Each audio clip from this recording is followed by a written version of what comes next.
اعوذ باللہ السمیع العلیم من الشیطان الرجیم بسم اللہ الرحمن الرحیم ربنا آتنا فی الدنیا حسنۃ وفی الآخرۃ حسنۃ وقنا عذاب النار۔ عزیز طلبہ السلام علیکم ورحمۃ اللہ وبرکاتہ۔ شرح المدعوم کتاب حج درس نمبر 279 میں احرام کے واجبات کو بیان کیا جائے گا۔ چوتھی فصل میں جہاں پر عمرہ کے اعمال کی تفصیل بیان ہو رہی ہے، احرام کے واجبات کو بیان کریں گے۔ احرام کے واجبات میں احرام باندھنے کی نیت کا وجوب، احرام کے لیے تلبیہ کہنے کا وجوب، متعلقہ مسائل اور فروعات کا تذکرہ، فقہی آراء اور نظریات کا جائزہ لیا جائے گا، متعلقہ روایات اور احادیث بیان ہوں گی، لبیک کے معنی کی ادبی اور لغوی تحقیق پیش کی جائے گی۔ احرام کے واجبات 3 ہیں۔ پہلا یہ کہ نیت کرے احرام کی، اور اس میں 2 چیزیں لازمی ہوتی ہیں۔ احرام کے مشخصات کو قصد کرے، جیسا کہ احرام کی جنس کیا ہے، یعنی یہ حج کا احرام ہے یا عمرے کا۔ احرام کی نوع کو بیان کرے، احرام تمتع کا ہے یا قران کا ہے یا افراد ہے، اور اسی طرح احرام حجۃ الاسلام کا ہے یا حج نظری کا ہے یا مستحبی حج کا ہے۔ اور دوسری چیز نیت میں ہوتی ہے کہ قصد قربت کرے، چونکہ ہر فعل عبادی اور جو تعبدی افعال ہوتے ہیں ان کی اصل و حقیقت جو ہوتی ہے وہ قصد قربت کے ساتھ ہوتی ہے۔ اور دوسرا احرام کے واجبات میں سے تلبیہ کہنا ہے، اور یہ تلبیہ احرام کی نیت کے ساتھ کہنا چاہیے، اس معنی میں کہ احرام تلبیہ کے ساتھ باندھا جاتا ہے، اور تلبیہ کے جو جملے ہیں وہ مشہور ہیں۔ لبیک اللہم لبیک لبیک ان الحمد والنعمت والملک لک لا شریک لک لبیک۔ عبارت کو دیکھتے ہیں۔ فرمایا وَيَجِبُ فِيهِ النِّيَّةُ الْمُشْتَمِلَةُ عَلَى مُشَخِّصَاتِهِ من كونه احرام حج او عمرۃ تمتع او غیرہ اسلامی او منظور او غیرہما۔ احرام میں واجب ہے نیت کرنا جو مشتمل ہو اس کی مشخصات اور جو اس کی خصوصیات ہیں۔ کون سی خصوصیات ہیں کہ یہ احرام حج کا احرام ہے یا عمرے کا احرام ہے، اسی طرح یہ تمتع کا احرام ہے یا قران و افراد کا احرام ہے، حجۃ الاسلام کا احرام ہے یا نذر کا احرام ہے یا مستحب احرام ہے۔ کل ذالک مع القربۃ التی ہی غایۃ الفعل المتعبد بہ۔ اور نیت میں یہ سب جو مشخصات اور اس کی خصوصیات کو ذہن میں لانا ہے تو قاصد قربت کے ساتھ ہونی چاہیے، کہ جو ہر فعل کی غرض و غایت ہے کہ جس کے ساتھ اللہ تعالیٰ کی عبادت کرنا مقصود ہوتی ہے۔ وَيُقَارَنُ بِهَا قَوْلُهُ، اور اس کے ساتھ یہ تلبیے کا جو صیغہ ہے اس کو ملائے یا ملا دیا جائے۔ لبیک اللہم لبیک لبیک ان الحمد والنعمت والملک لک لا شریک لک لبیک۔ خدایا تیری بارگاہ میں لبیک کہتا ہوں اور تیری دعوت پر لبیک کہتا ہوں۔ جو لبیک کہنے کا اور اجابت کرنے کا حق ہے کہ حمد و نعمت اور حکومت تیرے لیے ہے اور تیرا کوئی شریک نہیں ہے، تیری دعوت پر لبیک کہتا ہوں۔ وَقَدْ أَوْجَبَ الْمُصَنِّفُ وَغَيْرُهُ النِّيَّةَ لِلتَّلْبِيَةِ أَيْضًا وَجَعَلُوهَا مُقَدَّمَةً عَلَى التَّقَرُّبِ بِنِيَّةِ الْإِحْرَامِ بِحَيْثُ يَجْمَعُ النِّيَّتَيْنِ جُمْلَةً لِتَحَقُّقِ الْمُقَارَنَةِ بَيْنَهُمَا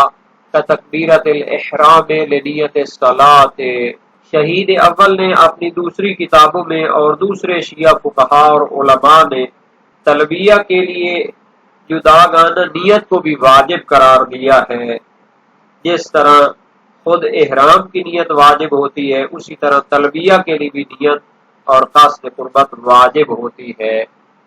اور انہوں نے کہا ہے کہ تلبیہ کی نیت احرام کی نیت کے قصد قربت سے پہلے انجام دینی چاہیے۔ اس طرح دونوں نیت یعنی تلبیہ کی نیت اور احرام کی نیت کو ایک جگہ جمع کرے اور اس کے بعد احرام کی قصد قربت انجام دے۔ گویا اس طرح قصد اور ارادہ کرے، احرام باندھتا ہوں، تلبیہ کہتا ہوں قربتاً الی اللہ، اور اس کے بعد تلبیہ کے صیغے اور جملے کہے۔ یہ طریقہ اس وجہ سے کہتے ہیں کہ چونکہ تلبیہ اور نیت احرام میں مقارنت اور ہمراہی ثابت ہو جائے، چونکہ مقارنت کو بھی شرط قرار دیا گیا ہے، جس طرح کے تکبیرت الاحرام کی مقارنت نماز کی نیت کے ساتھ شرط ہوتی ہے۔ وَقَدْ أَوْجَبَ الْمُصَنِّفُ وَغَيْرُهُ، یعنی شہید اول اور دوسرے فقہا نے واجب قرار دیا ہے تلبیہ کے لیے بھی ایک نیت ہونی چاہیے۔ وَجَعَلُوهَا مُقَدَّمَةً عَلَى التَّقَرُّبِ بِنِيَّةِ الْإِحْرَامِ، اور تلبیہ کی نیت کو مقدم قرار دیا ہے احرام کی نیت کے تقرب اور قربتاً اللہ کہنے سے، بحیث یجمع النیتین جملتاً، یعنی احرام کی نیت اور تلبیہ کی نیت کو جمع کر لے اور اس کے بعد تقرب احرام کی نیت کا کرے۔ لتحقق المقارنۃ بینہما، چونکہ دونوں نیتوں میں مقارنت اور ایک وقت میں ہونا ثابت ہو جائے، جیسا کہ تکبیرت الاحرام کو نماز کی نیت کے ساتھ مقارن اور ایک وقت میں قرار دینا ضروری ہوتا ہے۔ وَإِنَّمَا وَاجَبَتِ النِّيَّةُ لِلتَّلْبِيَةِ دُونَ التَّحْرِيمَةِ لِأَنَّ أَفْعَالَ الصَّلَاةِ مُتَّصِلَةٌ حِسًّا وَشَرْعًا فَيَكْفِي نِيَّةٌ وَاحِدَةٌ لِلْجُمْلَةِ كَغَيْرِ التَّحْرِيمَةِ مِنَ الْأَجْزَاءِ۔ تو یہاں پر سوال ہو سکتا ہے کہ تکبیرت الاحرام کے لیے جداگانہ نیت واجب نہیں قرار دی گئی، لیکن تلبیہ کے لیے جداگانہ اور علیحدہ نیت واجب قرار دیتے ہیں، تو اس میں فرق کیا ہے؟ تو جواب یہ ہے کہ چونکہ نماز کے تمام افعال حسن اور شرعن آپس میں متصل ہیں، یعنی جب نماز شروع ہوتی ہے تو تمام افعال اس کے انجام دینے کے بعد ختم ہوتی ہے، نہیں تو انسان جب نماز شروع کرتا ہے تو پھر آخر تک پہنچائے بغیر اس کو چھوڑ نہیں سکتا۔ تو پس تمام افعال نماز کے لیے ایک نیت کافی ہے، اور ضروری نہیں ہے کہ ہر ایک فعل کے لیے علیحدہ نیت کی جائے۔ تو چونکہ تکبیرت الاحرام بھی نماز کا جز ہے تو اس کے لیے علیحدہ نیت ضروری نہیں ہے۔ اس کے مقابلے میں حج کے افعال ایک دوسرے سے جدا ہوتے ہیں، حسن یعنی خارج میں بھی اور شرعن بھی ان میں فاصلہ ہوتا ہے، اس لیے ہر ایک کی علیحدہ نیت قرار دی گئی ہے اور نیت لازم قرار دی گئی ہے، تاکہ نیت کے ذریعے ان کو مشخص کیا جائے کہ اب یہ حج کا فعل انجام دینا چاہتا ہے۔ تلبیہ بھی حج کے افعال کا جز ہے تو اس کے لیے بھی علیحدہ نیت کی ضرورت پڑے گی۔ وَإِنَّمَا وَاجَبَتِ النِّيَّةُ لِلتَّلْبِيَّةِ دُونَ التَّحْرِيمَةِ، بے شک تلبیہ کے لیے علیحدہ نیت واجب قرار دی گئی ہے، لیکن نماز کی تکبیرت الاحرام کے لیے علیحدہ نیت کی ضرورت نہیں ہے، چونکہ نماز کے افعال آپس میں متصل ہیں، خارج میں محسوس طریقے سے اور شرعاً بھی، شریعت کے لحاظ سے بھی اگر ان میں فاصلہ ڈالا جائے، پے در پے ان کو انجام نہ دیا جائے تو وہ نماز کی شکل و صورت ختم ہو جاتی ہے۔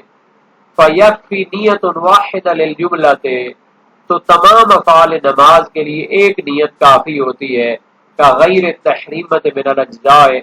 جیسے کہ نماز کے دوسرے اجزاء کے لیے بھی وہی نیت ایک جو نماز کی جاتی ہے وہ ان کو شامل ہو جاتی ہے، تشہد ہے، رکوع و سجود ہے، ان سارے اجزاء نماز کے لیے وہی ایک نیت کافی ہوتی ہے۔ بخلاف التلبیۃ فإنها من جملۃ افعال الحج، جبکہ تلبیہ کے لیے علیحدہ نیت لازمی قرار دی گئی ہے، کیونکہ یہ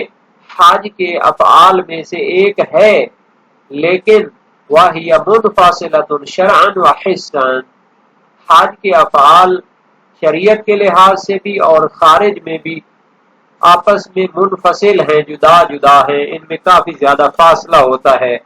ایک مکے میں انجام دیتے ہیں، دوسرا مینا میں، تیسرا عرفات میں، چوتھا جناب علی مشعر میں، تو اس طرح یہ مختلف جگہوں پہ مختلف اوقات میں افعال فاصلے کے ساتھ انجام دیے جاتے ہیں، تو ہر فعل کے لیے نیت ضروری ہے، تاکہ اس کو معین کیا جائے کہ یہ حج کے لیے میں انجام دیتا ہوں۔ فلا بد لكل واحد من نیت، تو حج کے افعال میں چونکہ آپس میں انفصال اور فاصلہ ہوتا ہے تو ان کے لیے نیت کرنے کی ضرورت ہوتی ہے۔ وعلى هذا فكان افراد التلبیۃ عن الاحرام وجعلها من جملة افعال الحج اولا كما صنع في غیرہ۔ شہید ثانی فرماتے ہیں اس بنیاد پر تلبیہ کو احرام سے جدا کر کے بیان کرنا اور اسے حج کے مستقل افعال میں سے شمار کرنا بہتر تھا، جیسا کہ خود شہید اول نے اپنی دوسری کتابوں میں ایسے ہی بیان کیا ہے، لیکن یہاں پر تلبیہ کو احرام کے ضمن میں بیان کر دیا ہے، اس کے واجبات میں ذکر کر دیا ہے۔ اگر تلبیہ کو علیحدہ ایک فعل شمار کرتے تو یہ جو انہوں نے کہا ہے کہ اس کے لیے نیت شرط ہے، وہ زیادہ بہتر واضح ہو سکتا تھا۔ شہید اول نے احرام کے واجبات کو ذکر کیا ہے، نیت، تلبیات اربعہ اور احرام کے 2 کپڑوں کا پہننا۔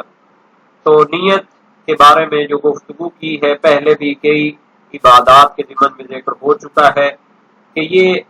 قصد قربت ہوتا ہے اور یہ واجب ہے احرام میں بھی، اس میں کوئی اختلاف نہیں ہے، جیسا کہ فقہا کی ایک جماعت نے اس کی صراحت کی ہے، اور متشرعہ کا ارتکاز بھی اس کا تقاضا کرتا ہے، یعنی دیندار طبقہ جو اسلامی اور مسلمین ہیں وہ سمجھتے ہیں کہ احرام عبادت ہے اور عبادت بغیر نیت اور قصد قربت کے صحیح نہیں ہوتی، اور نصوص اور روایات بھی اس پر دلالت کرتی۔ نیت میں بھی 4 چیزیں ضروری ہیں، شرط ہیں، قصد کرے کہ حج کا احرام ہے یا عمرے کا، اور تمتع ہے یا افراد ہے یا قران ہے، اس کی وجوب و استحباب کو بھی مشخص کرے، اور یہ وجوب حجۃ الاسلام کا ہے یا نظری ہے حج۔ تو یہ امور اربع، ان کا نیت کی حقیقت میں کوئی داخل نہیں ہے، بلکہ یہ معنوی جس چیز کی نیت کی جا رہی ہے اس کے مشخصات ہیں۔ تو یہ تو مشہور قول کی بنیاد پر ہے، اور پہلے بیان ہو چکا ہے کہ وجوب یا استحباب کی نیت کرنا، جس کو نیت الواجب کہتے ہیں، یہ معتبر نہیں ہوتا مگر جب اس پر تعیین کرنا موقوف ہو۔ اور یہ بھی بیان کیا کہ نیت کا تلفظ کرنا اور لفظوں میں بیان کرنا بھی ضروری نہیں ہوتا، اور نہ ہی اس کو دماغ میں گھمانا اور اختار کرنا، ذہن میں لے آنا ضروری ہوتا ہے، بلکہ یہ داعی یعنی انگیزہ کے طور پر اور ذہنی یعنی اس کو باور ہو کہ میں اللہ کی بارگاہ میں اس کے لیے قربتاً اللہ کام انجام دیتا ہوں، یعنی اتنا خرچہ کرتا ہے، اتنی زحمت کرتا ہے انسان، تو اس کو پتا ہو کہ میں اللہ کی بارگاہ میں یہ عبادت انجام دے رہا ہوں۔ اور نیت احرام کا تلفظ کرنے کا استحباب بعض روایات سے استفادہ ہوتا ہے، تو یہ خاص حکم ہے کہ اس کو بیان کرتے ہیں۔ صحیح ہے، حماد بن عثمان جلیل القدر سے راوی ہیں، امام صادق علیہ السلام سے روایت کی ہے، قلت له انی اريد ان اتمتع بالعمرۃ الى الحج کیف اقول، میں حج تمتع کرنا چاہتا ہوں، تو ظاہر ہے پہلے عمرہ تمتع شروع کروں گا، تو اس کو کیسے انجام دوں، کیا کہوں؟ فرمایا تقول اللهم انی اريد ان اتمتع بالعمرۃ الى الحج على کتابک وسنت نبیک وان شئت اضمرت الذی تريد، یعنی یہ کہو خدایا میں عمرہ تمتع انجام دیتا ہوں تاکہ حج تمتع تک پہنچوں، اور یہ تیری قرآن اور تیرے نبی کی سنت کے مطابق انجام دوں گا، اگر چاہو تو جو تمہارے دل میں ہے اس کو دل میں ہی رکھو۔ وسائل الشیعہ باب 17 ابواب احرام حدیث اول۔ صحیح عبداللہ بن سنان کوفی جلیل القدر سے راوی وزیر المشیر تھے اپنے دور میں، امام صادق علیہ السلام سے روایت کی، اذا اردت الاحرام والتمتع فقل اللهم انی اريد ما امرت به من التمتع بالعمرۃ الى الحج فيسر لي ذلك وتقبله مني واعني عليه وحلني حيث حبستني لقدرك الذي قدرت علي احرم لك شعري وبشري من النساء والطيب والثياب، خدایا میں تمتع انجام دینا چاہتا ہوں، عمرہ اور حج تو میرے لیے آسان قرار دے، مجھ سے قبول فرما، میری مدد فرما، اور اگر کہیں پر تو نے مجھے روک دیا، کوئی معنی پیش آ گیا تو مجھے حلال قرار دے، میں حرام قرار دیتا ہوں اپنے بالوں اور جلد پر عورتیں، خوشبو اور کپڑے۔ وسائل الشیعہ باب 16 ابواب الاحرام حدیث۔ اور کچھ روایات وارد ہیں کہ دل میں ہی اس کو رکھنا زیادہ فضیلت رکھتا ہے، جیسے منصور بن حازم کی روایت ہے، امرنا ابو عبداللہ علیہ السلام ان نلبی ولا نسمی وقال اصحاب الاذبار احب الی۔ امام صادق علیہ السلام نے ہمیں حکم دیا کہ ہم تلبیہ کہیں لیکن نیت کے الفاظ زبان پر نہ لائیں، اور فرمایا جو دل میں رکھتے ہیں وہ زیادہ میرے نزدیک پسندیدہ ہے۔ مسائل الشیعہ باب 17 ابواب الاحرام حدیث پنجم۔ اور اسحاق بن عمار کی بھی روایت ہے امام کاظم علیہ السلام سے، الاذبار احب الی، نیت کو دل میں رکھنا میرے لیے زیادہ پسندیدہ ہے، ولم یسمی، اس کو زبان پہ نہ لاؤ۔ لیکن ان روایات سے مراد تقیہ، اضطرار اور مجبوری کی حالت لی جاتی ہے کہ اگر خوف وغیرہ ہو تو پھر زبان پہ نہ لائے اور اس نیت کو ملا دے تلبیہ کے ساتھ۔ مشہور یہ ہے کہ تلبیہ کو نیت سے مؤخر کرنا جائز ہے، اور علماء نے یہاں پر ان دونوں میں تلبیہ اور نیت میں مقارنت اور ایک زمانے میں انجام دینا شرط قرار دیا، اور یہی نظریہ ابن ادریس ہلی، ابن حمزہ اور ابن سعید ہلی سے بھی منقول ہے۔ اقوی وہی پہلا نظریہ ہے کہ تلبیہ نیت سے مؤخر ہو سکتا ہے۔ روایات اس پر دلالت کرتی ہیں۔ صحیح معاویہ بن عمار جلیل القدر سے راوی امام صادق علیہ السلام سے روایت کی، لا یکون الاحرام الا فی دبر صلاۃ مکتوبہ و نافلہ، یہاں تک کہ فرمایا اللہم انی ارید التمتع بالعمرۃ الی الحج علی کتابک و سنت نبیک، یہاں تک کہ فرمایا ویجزیک ان تقول ھذا مرۃ واحدہ حین تحرم ثم قم فامش ہنیۃ فاذا استوت بک الارض ماشیا کنت او راکبا فلبے۔ وسائل الشیعہ باب 16 باب الاحرام حدیث اول میں ہے کہ احرام نہیں ہوتا مگر فرض یا نافلہ نماز کے بعد، اور یہ کہو کہ خدایا میں حج تمتع اور عمرہ انجام دینا چاہتا ہوں تیرے قرآن اور تیرے نبی کی سنت کے مطابق، اور ایک مرتبہ جب احرام باندھتے ہو تو ایک مرتبہ کہنا بھی کافی ہے، پھر تھوڑا سا چلو اٹھ کر، اور جب سیدھے ہو جاؤ زمین پہ چلتے ہوئے یا سوار حالت میں تو تلبیہ کہو، یعنی تلبیہ بعد میں ہو سکتا ہے۔ صحیح عمر بن یزید جلیل القدر سے راوی ہیں، امام صادق علیہ السلام کے صحابی اور شاگرد ہیں، فرمایا ان كنت ماشیا فاجهر باحلالك وتلبیتك من المسجد وان كنت راكبا فاذا علت بك راحلتك البيداء، اگر پیدل ہو تو مسجد سے یا اپنا تلبیہ بلند آواز سے کہو، اور اگر سوار ہو تو جب تمہاری سواری تمہیں بیدا کے اوپر بلند کرے تو اس وقت تلبیہ کہو۔ وسائل الشیعہ باب 34 ابواب الاحرام میں ہے۔ تلبیہ کے بارے میں نظریات کا اختلاف بھی موجود ہے، اس کی صورت کے بارے میں، اس کے سیغوں کے بارے میں، اور اس کے بارے میں جو تحقیقات ہیں اس کو اگلے درس کے لیے قرار دیتے ہیں۔